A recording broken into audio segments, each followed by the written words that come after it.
Explain your side as far as that video is concerned.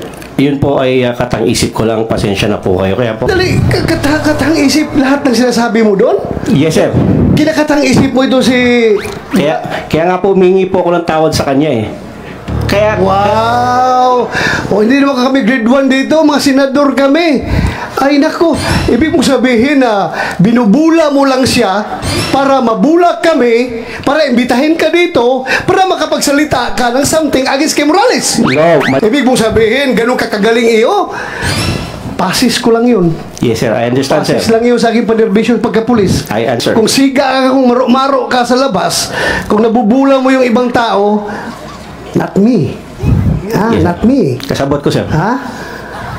Sabot ko, sir. Anong Bisaya man ka? Taga saan ka? Taga Davao ako, mama, sir. Ibig sabihin, por maro, taga Davao. Dili tao, sir. Ay. OMG! Senator Bato de la Rosa halos nagwala.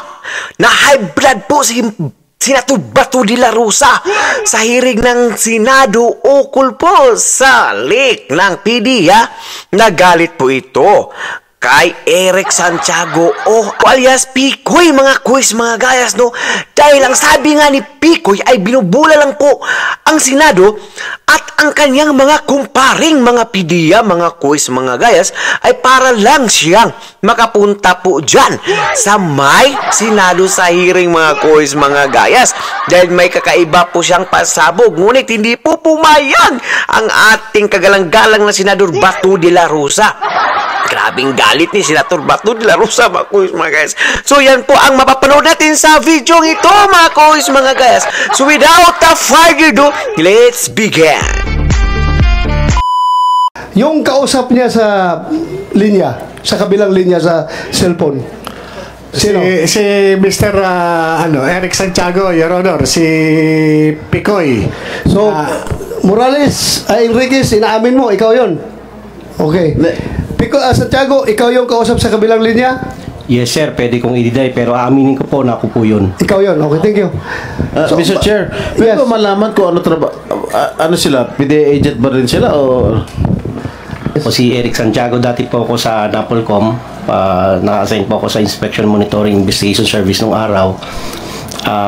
Na-drop from roles po ako noong May 2022. Why? Wala po kong, hindi po ako nakapasok, sir. Nagkasakit ako. Sakit ka? Yes, sir. How are you related to General Junicio Santiago? Sir, wala po kung ano, sir. Wala. Sir. Mr. Chair, ano dating trabaho mo, Picoy?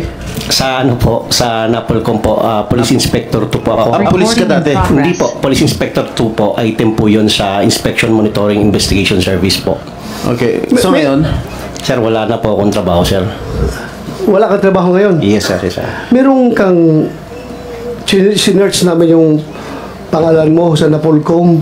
Meron kang mga kasong robbery, extortion at saka kidnap for ransom. Ano po itong mga kaso? Kulang pa po yun, sir. Marami po ako naging kaso. Bakit? Talaga bang blue violator ka? At hindi dami po. mong kaso?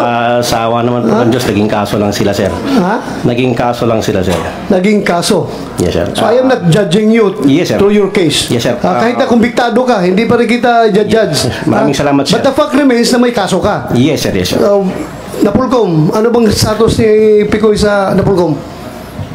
Your Honor, hindi na po siya kawani ng NAPOLCOM mula nung May 9, 2022.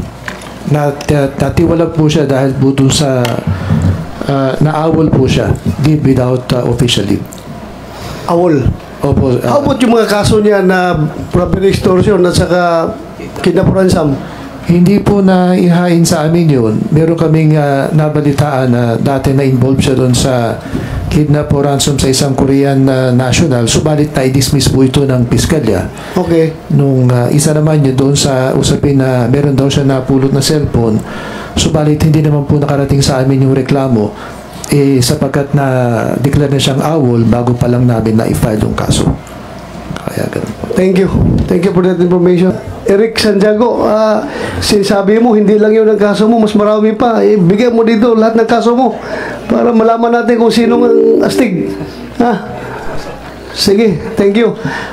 Mr. Chair, Yes. off topic. Ano status ng mga kaso mo, Picoy? Sir, yung iba po na dismiss na, yung iba sir, under appeal sir. Walang conviction? Yung robbery extortion sir, under appeal po. I-appeal po Hindi namin. ka na-convict? Na-convict sir, pero Join the club. Thank you sir, salamat po. Welcome. Thank you sir. Mr. Picoy, alam mo ba na nag-uusap kayo ni Enriquez na sa bahay siya ni Morales? So, wala sir, wala po. Hindi mo alam? Hindi ko po alam. Kaya nga po nagulat ako eh. Biglang may... Hindi mo rin alam na naka-speakerphone yung cellphone ni Enriquez? Hindi po. Hindi po sir. Hindi mo alam na nakikinig si Morales? Hindi po sir. So, that explains the no holds barred na pagsasalita mo. Yes, sir. Yes. Pati patayan, binabanggit mo na eh. Yes, sir. Na papatayin si Morales, sasagasaan lang yan, hindi na yan babarilin, at maraming paraan para patayin. Am I correct? Yes sir. Yes, Kasi, sir. had you known na nakikinig si Morales, hindi mo sure sabihin yun. Hindi sir, kung pakayaan niyo po akong sabihin muna to sir, o sagutin ko muna yung sa inyo. Kung alam kong nakikinig po siya sir, mas marami pa po ako sasabihin. Mas ano po. Sir. Mas malala pa. Yes. Mas yes. malala pa. Para believable sir. Okay, sige. Pakinggan natin. Gusto ko rin gamitin ang oportunidad na ito upang humingi ng taus-pusong paumanhin sa mga taong walang kinalaman sa aking plano, ngunit alam kong grabing naapektuhan dahil sa paggamit ng kanilang mga pangalan. Unang-una po, kay paring Romy, pare, pasensya na, nasama ka rito. Pero I have to do this eh.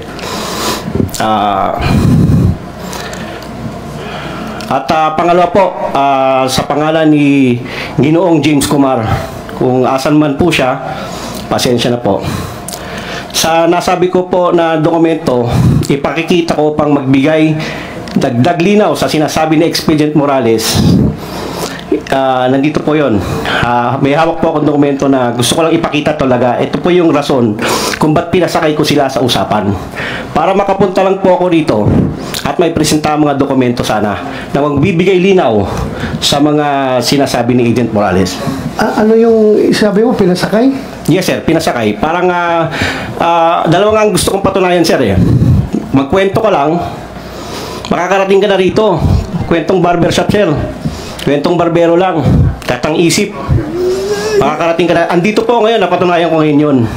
Napatunayan mo ngayon? Yes sir, nandito po ako. Kasi... So you mean to say, itong committee na ito ay pwede pala mag-imbestiga ng katang isip lang? Ako po, ang sinasabi ko, yung akin po, hindi po kayo. Kayo po ay tunay. Alam ko po ang inyong layunin. Ako po ay para sa akin, gusto ko lang pong makarating dito upang magbigay linaw lang po, magdagdag linaw dahil sa mga dala. We are not interested of your dagdag linaw. We are interested on what happened, what transpired in that recording. Kaya yun ang explain mo. Huwag ka na maghalapan ng ibang dagdag linaw. Please explain your side as far as that video is concerned. Yun po ay katang isip ko lang, pasensya na po kayo. Kaya po humingi po ako ng tawad nga po kay paring Romy at saka kay... Katang isip na... Kasi actually sir, hindi naman para hindi naman para sa lahat yun eh. Sa amin lang sana yun. Pero dahil po na napunta po ako dito, dahil nga po sa isang salita niya na... Sandali, katang isip lahat ng sinasabi mo doon? Yes sir. Kinakatang isip mo ito si... Kaya nga po humingi po ako ng tawad sa kanya eh. Kaya... Wow! Hindi naman kami grade 1 dito, mga senador kami. Ay nako, ibig mong sabihin na binubula mo lang siya para mabula kami, para imbitahin ka dito, para makapagsalita ka ng something against kay Morales. No, mali po. Ganon. Yan ang mali po, hindi po kayo sabi mo eh. Hindi po kayo dapat kong bulayin. Hindi ako binubula mo, siya ang binubula mo para pagbula mo sa kanya, mabubula rin kami kasi May video yun nga usapan ninyo eh. Ibig mong sabihin, ganun kakagaling iyo. Kahit na ilang bisis ka, kaso mo, yung kaso mo, huwag mong, pasis ko lang yun. Yes, sir. I understand, sir. Pasis lang yun sa aking panerbisyon pagkapulis. I understand, Kaya huwag mo akong bilugin dito, ha? Yes, sir. Kung siga ka, kung maro ka sa labas, kung nabubula mo yung ibang tao, not me. Ha? Yes. Not me. Kasabot ko, sir. Ha? Kasabot ko, sir. Anong Bisaya mo ka? Taga saan ka? Taga Davao ako, mama, sir. Ibig sabihin, por maro, taga Davao. Dili tao, sir. Ay. Ay. Now, please, continue. Explain your side yung nangyayari sa usapan na yun. Sige, I will give you the floor. Huwag kang lumihis sa ibang topic. Yun lang muna. Stick to that video. Yung lahat na sinasabi mo doon, bigyan mo ng context, bigyan mo ng explanation, Yes, sir. bakit mo nasabi yung mga bagay na yon. Please. Yung kung totoo po, ako po nandito, ang purpose ko po is magsabi ng totoo. Yun nga, sabihin mong totoo, bakit ka tumawag kay Marquez at mga sinasabi mong patatahimikin siya, huwag na magsalita, at may binanggit ka ba nung pangalan na Lam? Ano yung Lam na ibig mo sabihin? Sir, actually, sir, narinig ko lang sa YouTube yun, sir. You play, kumsek, you play. Baka sabihin naman, Hindi, ibig sabihin, sir. baka ibig sabihin, yung committee na ito, gumagawa na naman ng AI generated video recording, ha? Kumsek, please play the video. Yung sinabi niyang Lam. Narinig mo lang yan, hindi mo ginamit during your conversation, hindi mo ginamit yung salitang Lam. Sir, ginamit ko. O, Ginamit ginamit ko mo. nga, sir. Kasi ganito nga, Ano sir. ibig mo sabihin ng Lam? Sir, ganito po yun. Sandali! Anong ibig mo sabihin ng Lam? Sinabi mo, binanggit mo. Yes, sir. Naririnig ko po sa YouTube lang yan. Yung Lam, si First Lady, si James. O kaya nga, bakit mo nasabi yung Lam na yun? Doon? Para pasakayin nga po sila, sir. Kung gusto niyo pong malaman ng totoo. Pasakayin. Opo, para papasakayin lang po si Romy at si Agent Morales, sir. Hindi mo nga alam na nasa bahay ni Morales si Marque Enriquez. Ganito po yan, sir. Si Romy kasi, pag matri-trigger ko siya, alam ko na makakarating kay Morales yan. So anong purpose mo? Anong agenda mo Eh, dito? mga po, sir, Anong kasi- motive mo? Bakit mo siya iti-trigger? Sige nga. Gusto ko po kasi may mga dokumento po kasi akong dala. Kasi sir, kung napapagod na po kasi ako sa paulit-ulit na sinasabi nila, alam ko naman na mas may explain ko, sir. Dahil sa mga dokumentong dala ko. Ano yung mga dokumento na mo? Pwede ko ba ipakita, sir? But before you show that document, explain your side. Bakit mo sinabi yun? Huwag mo kaming bulahin, ha? Yes, sir. Ha? I will cite you in contempt directly kung sinungaling ka dito, ha? Kasabot ko, sir. Kasabot Huwag mo kong dalahin sa bula-bula. Kasabot ko, ha? sir. Kasabot ko. Kumsik, i-play mo nga yung may sinabi siyang Lam. Huwag mong sabihin, bula mo lang kami dito. Wala pong ganun, sir. Sorry po. Sige. Magitan. Okay? Kasi nga yung mama, ha? Hindi daw, pakinggan mo na ho yan. Ganito po yan. Nung pumutok yan, okay? Huwag kang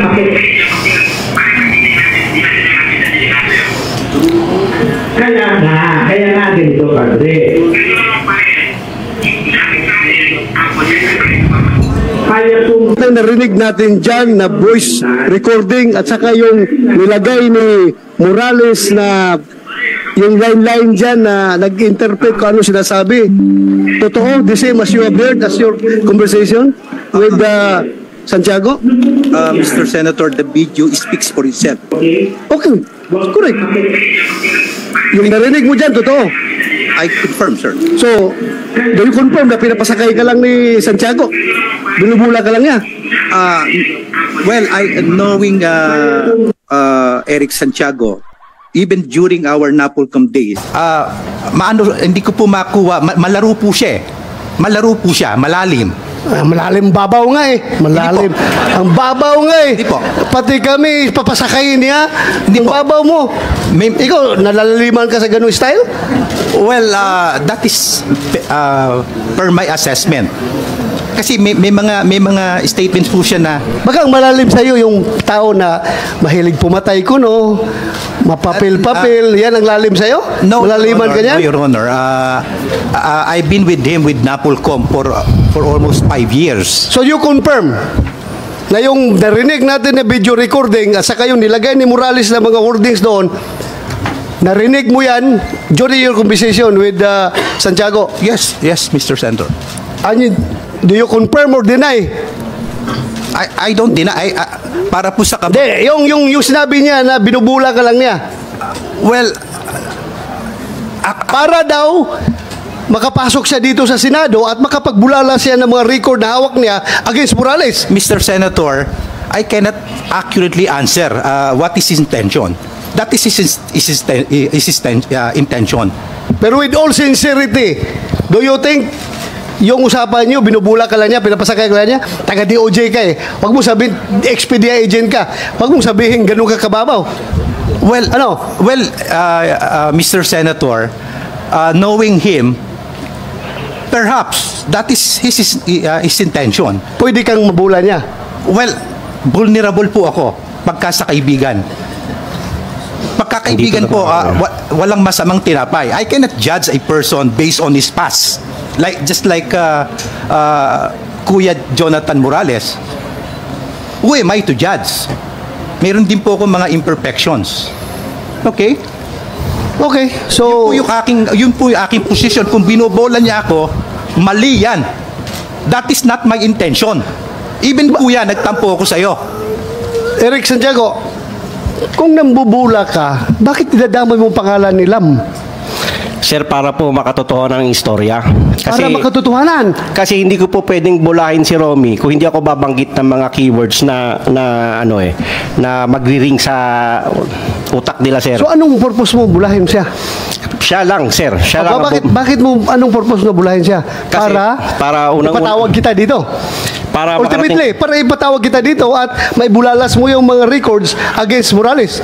Ganon ang intention mo. Actually, sir, hindi naman po against Morales po yung records ko. Kaya nga, para mailabas mo yung Yes, sir. record na sabi mo. Yes, sir.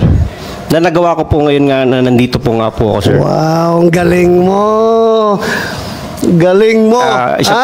Ako, I find it very strange na gano'n ang approach mo para may patawag ka ng komite na ito, bulahin mo siya para maipakita ang wow.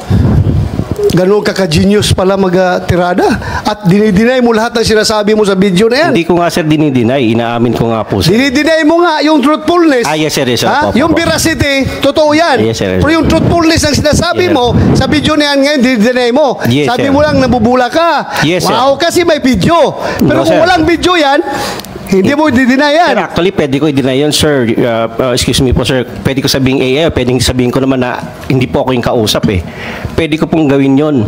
Pero hindi ko nga po ginagawa. Hindi ka naman maka-atras kasi kausap mo, mayroong telephone number sa'yo, kayo nag-usap. Pero, sir, Akala mo ba, pwede ka mag-deny dito? Sir, hindi po. Try mo i-deny at Yes, sir. I understand, sir. Kasabot ko, sir. Kasabot yun kayo. pinatawag kita dito para magsabi ng totoo. Yes, sir. Ha? I understand. Hindi ka pinatawag dito para bulahin kami dito. Yes, sir. Ha? This is a serious matter. Ha? I understand, sir. Huwag kang sasakay-sakay ka lang, gagawa ka ng gimmick para maipatawag ka dito, para maipabulalas mo yung gusto mong dokumento palabasin. Wow, how shallow your motive. Yes, sir. So, ibig sabihin, sino nag-utos sa'yo na pasakayin mo si Enriquez? Sarili ko lang, sir. Sarili mo! Yes, sir. So, you're a hero! Nasa sa inyo, sir, kung paano nyo ako titignan ngayon, sir. Pero yun po ang You katotohanan. are a hero! Sarili mo lang! Nasa sa inyo na po, sir, kung paano nyo po ako titignan. Pero ang sinasabi ko po ay totoo. Galing sa aking puso, sir. Galing sa iyong puso na binubula mo lang talaga ito. Yes, sir. Binobola ko po lang po si paring Romy, sir. But I don't find any valid motive. Bakit mo siya bulahin para makapagsalita ka dito? Bakit? Bakit? Why? Oh, why? Kasi, sir, yun nga, kagaya na sinabi ko, napapagod na po kami. Napapagod na po ako doon sa paulit-ulit na pasensya na po kayo, sir. Oh. Kung, kasi marami po doon tungkol sa dokumento na pinipresent niya na mas dapat sana mas maintindihan, mas ma-explain ko po para sa akin po, sir. para lang po sa akin, kung bibigyan niyo po ako ng pagkakataon, sir. Bakit mo ma-explain? Anong kinalaman ng mga record na yan sa pinag-usapan? Kung hahayaan niyo po akong ipakita yung record na yon, maaari po siguro ma-explain ko na mas mabuti.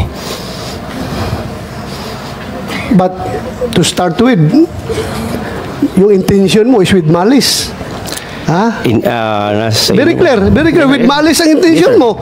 Dahil niluluko ka ng tao para lang makapunta dito. So, ibig sabihin, kung kaya mo lukuhin si Enriquez, yung ipipresent mo na papilis dito, pwede rin, lukuhin mo kami dito, ang committee ito.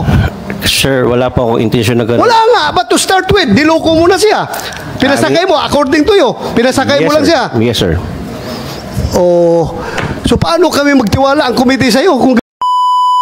So, ayun nga mga kuys, mga gayas, no? So, grabe talaga pong pagka-high blood po ni Senator Bato de la Rosa, mga kuys, mga gayas.